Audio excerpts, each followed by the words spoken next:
এই হামলাটা না কয়েকদিন ধরে হচ্ছে। আমি ওভাবে বলিনি, বিকজ তারা আসে, লাঠি নিয়ে আসে, রুমিন ফারহানা অকথ্য গালাগালি, নিচে নেমে আয়, এইটুকুই করে।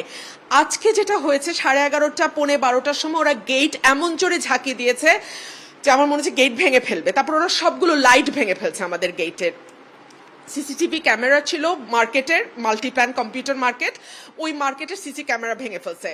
তারপরে ছাপার অযোগ্য গালি দিয়ে বলেছে তুই নেমে আয়, তারপরে তোর ব্যবস্থা আমরা নিচ্ছি। এবং 20, 25, 30টা ছেলে, আমি ঠিক জানি না, আমি ভয়ের বারান্দায় যাই না, আমি পুরো বাসা অন্ধকার করে ফেলছি।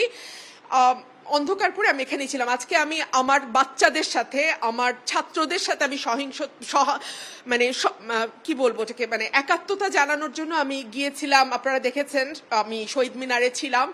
আমি শহীদ মিনার থেকে এসছি সন্ধ্যার পরে, এবং আমি আসলে পালাবো না। আমি জানি অনেকেই বাসা ছেড়ে অন্য কোথাও আছেন, আমি জীবনে কোনোদিন বাসা ছেড়ে অন্য কোথাও থাকি নাই। আমার বাবাকেও আমি পালাতে দেখি নাই, আমিও পালাবো না। আর আমি আমার 86 বছরের মাকে নিয়ে থাকি, একা থাকি, আমি আল্লাহর দিকে ভরসা করে থাকি। এই